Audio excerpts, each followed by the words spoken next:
Assalamualaikum warahmatullahi wabarakatuh.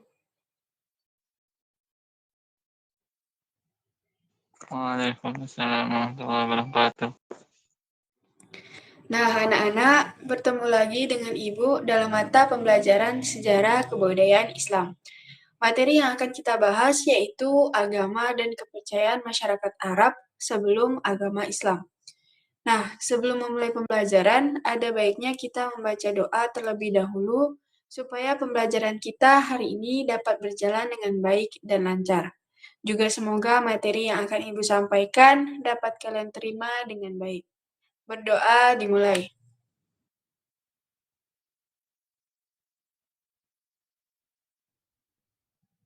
Doa selesai. Sebelum Ibu mulai menerangkan materi pembelajaran, Ibu akan mengabsen kalian terlebih dahulu nih untuk mengecek apakah murid-murid Ibu hari ini hadir semuanya. Yang pertama Muhammad Rifki. Hadir, Bu. Alhamdulillah. Galuh Putri Lahraswati. Hadir, Bu. Alhamdulillah. Nyemas Dini Citra Ayu.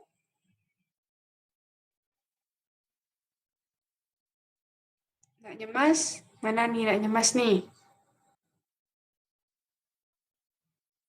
Oh, ada sepertinya nak nyemas nih. Cuman suaranya hilang kayaknya. Jaringan mungkin, Bu. Hadir ya, Alhamdulillah. Kemudian kita Suci Ramadhani. Oh, ini ada suratnya tidak masuk ya, kakeknya sedang meninggal.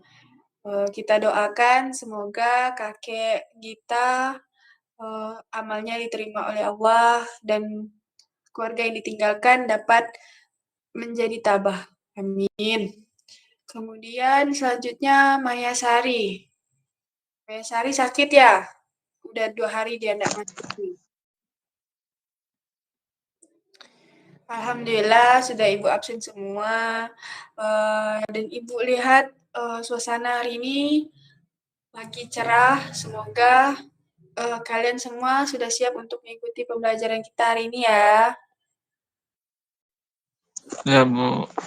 Baiklah, Ibu terangkan mengenai tujuan pembelajaran kita terlebih dahulu. Tujuan pembelajaran kita hari ini yaitu melalui strategi information shared, kalian sebagai siswa mampu menjelaskan agama, tradisi, dan kepercayaan yang dianut masyarakat Arab sebelum Islam datang dengan tepat. Ya, silahkan slide selanjutnya.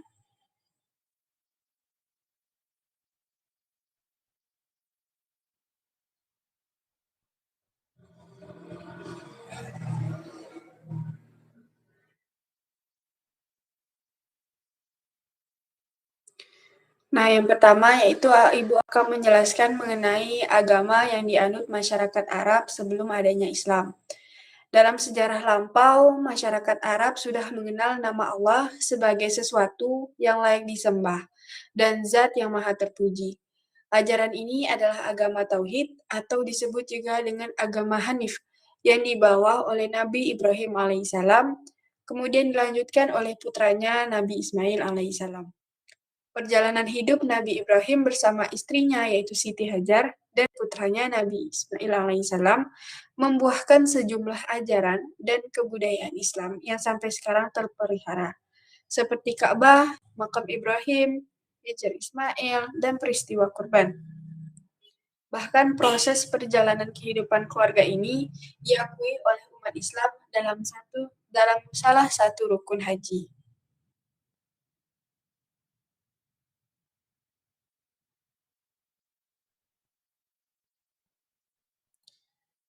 Berawal dari seorang yang bernama Amru bin Luhai, seorang pembesar suku Khuza'ah yang melakukan perjalanan ke daerah Balkah di negeri Syam atau Syria. Dia melihat penduduk kota Syam melakukan ibadah dengan menyembah berhala. Dia tertarik untuk mempelajari dan mempraktikkannya di Makkah. Maka terciptalah penyimpangan-penyimpangan dari ajaran Hanif yang telah lama dibawa oleh Nabi Ibrahim. Nah, penyimpangan yang terjadi pada masyarakat Arab sebelum Islam datang, yaitu dari ajaran Nabi Ibrahim sebenarnya sudah mengikuti dengan sudah termasuk dalam ajaran agama Islam.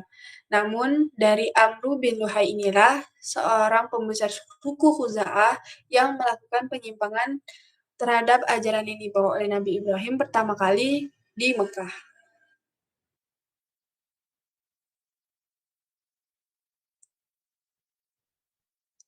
Zaman sebelum datangnya agama Islam kepada bangsa Arab, kita sebut dengan zaman Jahiliyah. Artinya zaman kebodohan atau kegelapan. Maksudnya manusia pada zaman itu tidak menggunakan akal pikirannya untuk mengikuti ajaran yang benar. Mereka hanya mengikuti keinginan nafsu dan kesenangannya. Adapun faktor-faktor yang menjadi penyebab terhadap penyimpangan tersebut adalah yang pertama, kecenderungan yang kuat mengagungkan leluhur yang telah berjasa terutama kepada kabilah nenek moyang mereka. Mereka cenderung mempercayai terhadap leluhur yang mempunyai ilmu ketika mereka masih hidup. Jadi mereka mempercayai bahwa leluhur yang mempunyai ilmu tersebut akan mampu menjaga mereka juga ketika leluhur tersebut sudah meninggal. Yang kedua yaitu faktornya rasa takut yang kuat menghadapi kekuatan alam yang menimbulkan bencana, mendorong mereka mencari kekuatan lain di luar Allah Subhanahu wa taala. Nah, pada zaman dahulu ketika belum adanya Islam, mereka karena ketakutan terhadap bencana-bencana alam yang terjadi, mereka memilih untuk menyembah yang selain daripada Allah. Yang ketiga itu faktornya adanya kebutuhan terhadap Tuhan yang selalu bersama mereka, terutama saat mereka membutuhkan. Mereka mencari Tuhan yang bisa mereka sembah secara langsung, mereka sembah dalam pandangan mereka yang dalam lingkup pandangan mereka. Nah, begitulah munculnya penyimpangan-penyimpangan yang terjadi di dalam ajaran yang dibawa oleh Nabi Ibrahim alaihissalam terdahulu.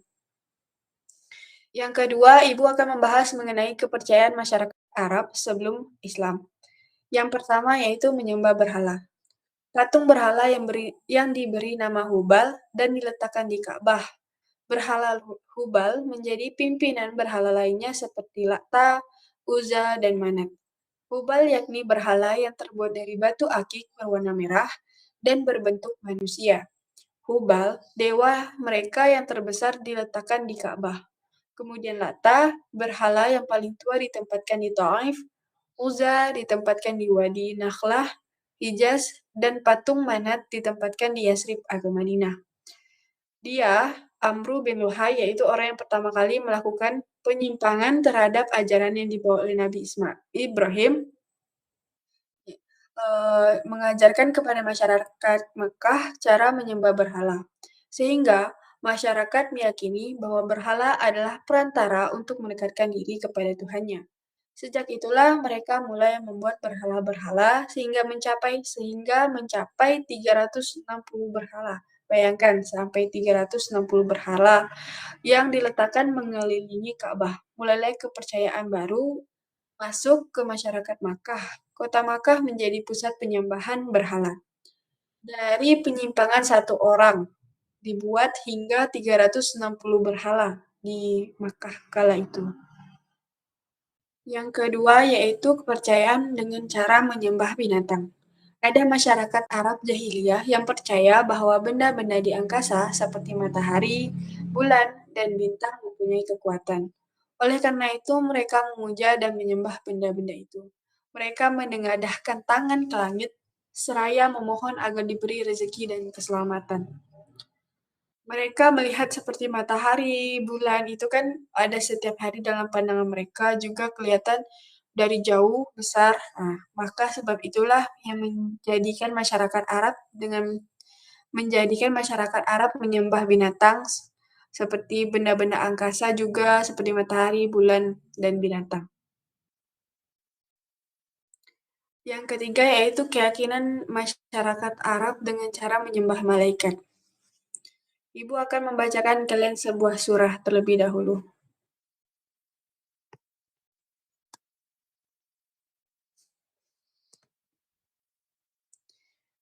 Bismillahirrahmanirrahim.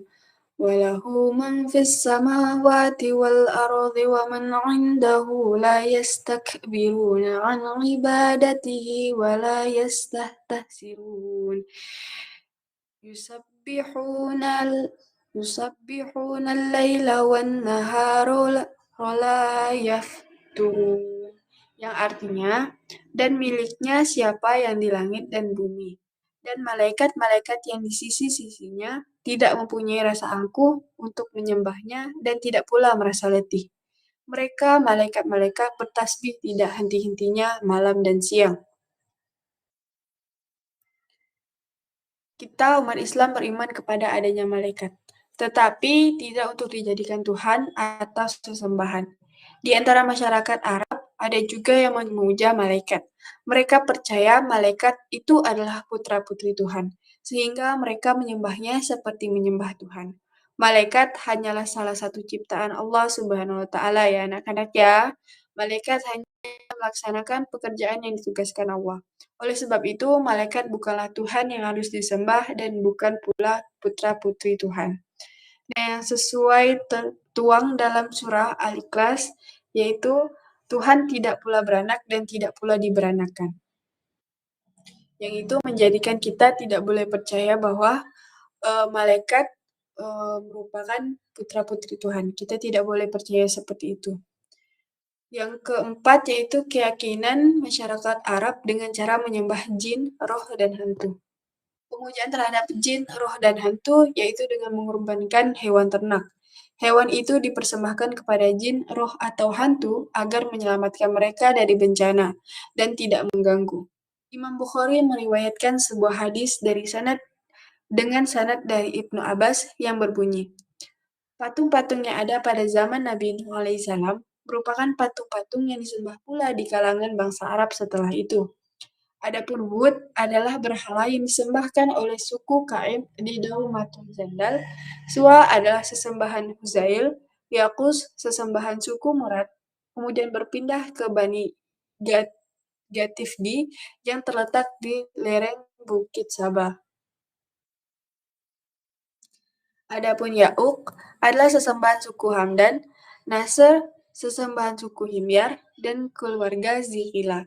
Padahal nama-nama itu adalah nama-nama orang saleh di zaman Nabi Nuh alaihissalam. Setelah mereka wafat, setan membisikkan kaum yang saleh supaya dibuat patung-patung untuk menghormati roh-roh mereka di tempat-tempat pertemuan dan menamainya sesuai dengan nama-nama mereka. Patung-patung itu tidak disembah sebelum orang-orang saleh itu mati dan ilmunya telah hilang. Dari situlah penyembahan terhadap berhala-berhala dan roh-roh leluhur dimulai. Nah, karena leluhur yang pada zaman dahulu mempunyai ilmu yang dihormati oleh masyarakat-masyarakat Arab, itulah yang menimbulkan mereka menjadikan leluhur tersebut sebagai untuk mereka puja dan mereka beri sesembahan, supaya leluhur tersebut tetap menjaga mereka walaupun leluhur tersebut sudah meninggal.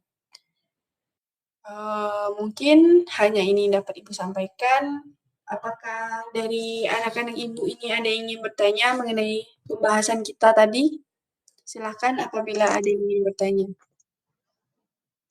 Saya, Bu. Ya, silakan Muhammad Rifki mau bertanya apa?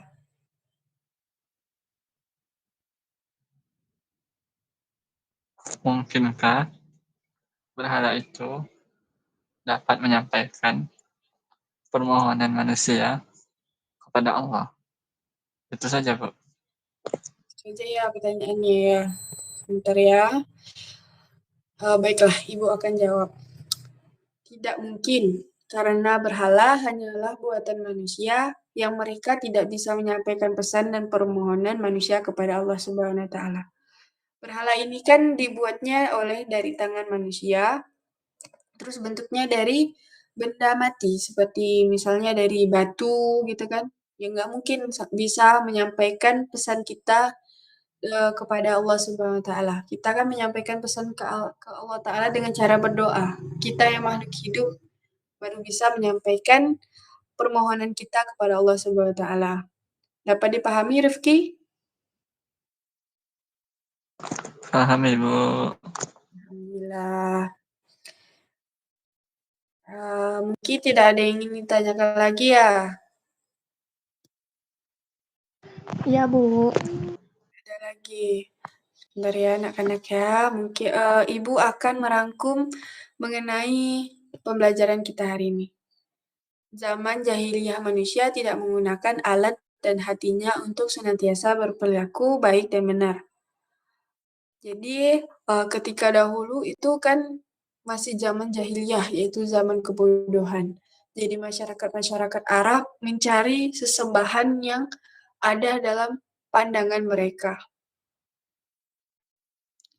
Ibu ingin memberikan kalian sebuah kata-kata yang Ibu kutip dari Al-Hikmah Ibnu Athaillah, yaitu alangkah banyaknya sesuatu yang tersembunyi dalam dirimu. Jika engkau mau mengamati dengan seksama, maka pasti akan tampak. Dan hal yang paling berbahaya adalah dosa keraguan kepada Allah Subhanahu wa taala. Sebab ragu terhadap rezeki berarti ragu terhadap Zat pemberi rezeki. Jadi kita tidak boleh ragu kepada Allah Subhanahu wa taala karena rezeki itu tidak mungkin tertukar. Ya, anak-anak ya, dapat dipahami? Paham Bu. Nah, Ibu rangkum lagi mengenai pembelajaran kita hari ini. Yang pertama yaitu masyarakat Arab sudah mengenal nama Allah sebagai sesuatu yang layak disembah dan Zat yang Maha Terpuji. Ajaran ini adalah agama tauhid yang dibawa oleh Nabi Ibrahim alaihissalam, kemudian dilanjutkan oleh putranya Nabi Ismail alaihissalam. Berawal dari seorang yang bernama Amru bin Luhai, seorang pembesar suku Khuza'ah yang membawa patung berhala dari hasil perjalanannya ke daerah Balka di negeri Syam. Nah, Amru bin Luhai inilah orang yang pertama kali membawa pengaruh penyimpangan terhadap ajaran yang dibawa oleh Nabi Ibrahim di Makkah kala itu.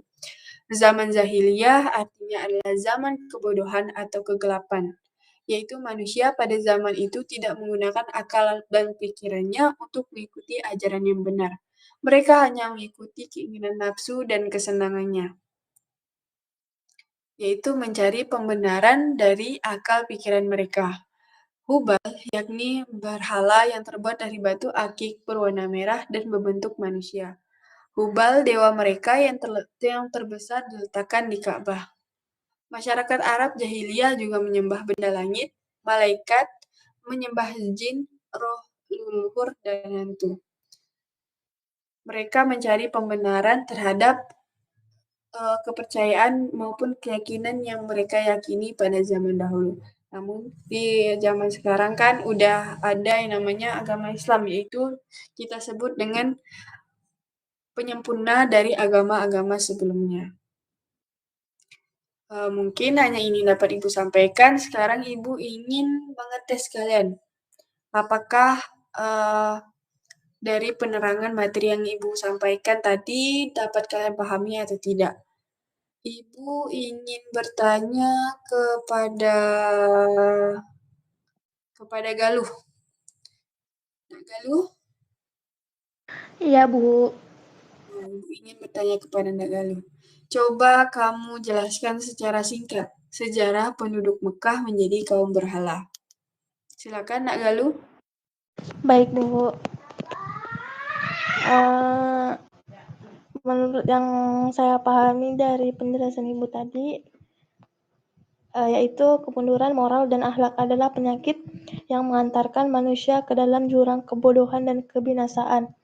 Itulah kira-kira yang tergambar di dalam masyarakat jahiliyah terdahulu, sebelum Islam datang untuk memberantas kebodohan dan memperbaiki akhlak. Bangsa Arab adalah keturunan Nabi Ismail alaihissalam, oleh karena itu mereka mewariskan milah dan ajaran moyang mereka, Nabi Ibrahim alaihissalam, yang diutus oleh Allah Subhanahu wa taala untuk mengesahkan dan menyembahnya, sambil menjaga hukum serta menyucikan kehormatannya. Maka dari itu sudah menjadi tradisi bangsa Arab untuk selalu memuliakan Baitullah dengan penuh kesungguhan penghormatan terhadap Ka'bah. Itu saja, Bu. Alhamdulillah dapat dipahami ya dari penjelasan Ibu tadi ya. Ya Bu, kemungkinan teman-teman ada yang lain mau ada yang menambahkan? Teman-teman lain, kalau ada yang mau menambahkan silahkan. Ibu kemudian ingin bertanya kepada Muhammad Rifki aja nih. Benarkah berhala dapat memberi rezeki dan dapat menyelamatkan manusia? Coba jelaskan pendapatmu, Muhammad Rifki. Tidak, Bu. Karena Alasannya kenapa? berhala itu kan benda mati.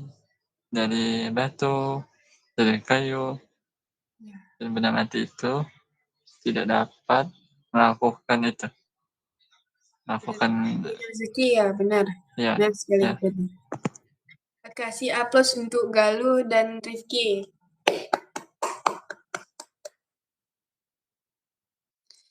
Nah, kan alhamdulillah pembelajaran kita hari ini dapat berjalan dengan baik dan lancar, dan kalian juga sudah paham terhadap materi yang Ibu sampaikan hari ini.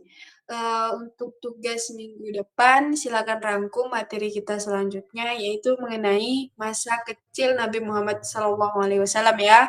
Silakan dirangkum, dicari dari buku pembelajaran, ditulis ya, anak-anak ya. Ya Bu. Ya, Bu.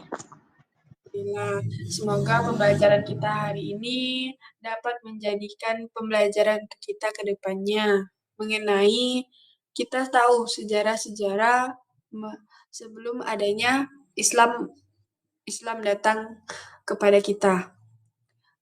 Semoga kita tetap istiqomah terhadap ajaran agama Islam. Amin ya rabbal alamin.